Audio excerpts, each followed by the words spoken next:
I got the opportunity to meet 6 rich Ghanaian men, and I asked them this question: why are they not building factories for the youth of this country to get a job to do? These 6 rich businessmen burst into laughter as if I have said something funny. Then one said, the people shouting, "No food, no jobs," are all thieves. The writer said, I said, really? I was shocked. And the man then went on. He said, I run a manufacturing business and trading business. He said, the biggest challenge in my manufacturing business is not electricity. It is not infrastructure. The biggest challenge is getting honest staff. Everyone we hire appears to be on a mission to steal as much as possible. They will inflate invoices, recording less than the actual number of units produced. The worst part of it all is that all the fraud we have uncovered is not done by a single person. It is usually many staff who collude with each other, from the production line to sales to finance and even to top management. The businessman said, there was a year I overhauled management 3 times. I now use Indian expatriate management. So competent, so honest, and so straightforward. I thought they were expensive at first, with all the visa fees, accommodation, house staff. But now that the losses due to staff theft have been reduced to a minimum and efficiency increased, the Indian management has turned out to be cheaper than the previous African Ghanaian management. Now all sensitive positions involving money go to Indians. Africans are only allowed in non-sensitive positions. This is what the businessman further said. I used to criticize indigenous African companies like Dangote Group that hire so many Indians when there are many unemployed Africans. But now I understand their painful decisions. He said, my biggest challenge in the trading business is the same. In other words, he has a trading shopping business, and he said, it is getting honest staff.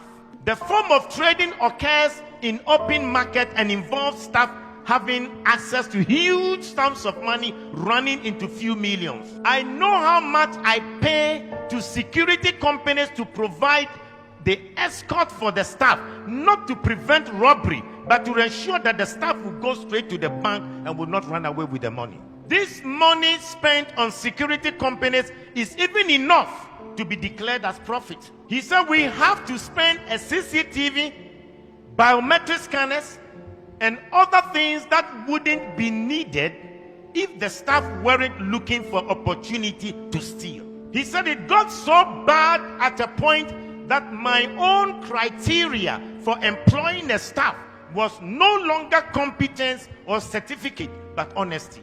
At least competence and skills can be learned, but once you are dishonest, you are dishonest. He said we always complain of the economy and how there are no jobs.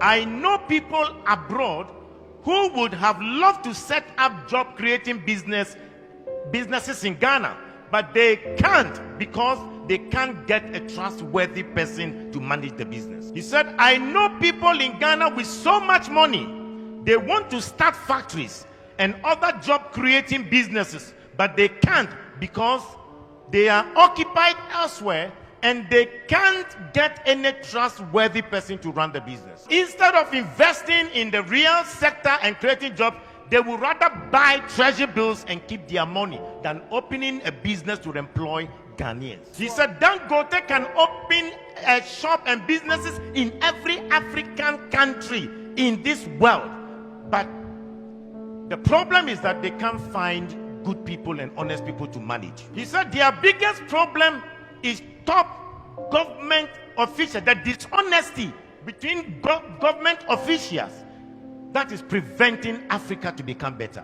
He says start a small farm and they start a small poultry farm and they will steal the eggs. He said if they don't steal the eggs, they will intentionally kill the chicken and the fowls, and then they will ask you if they can take it home.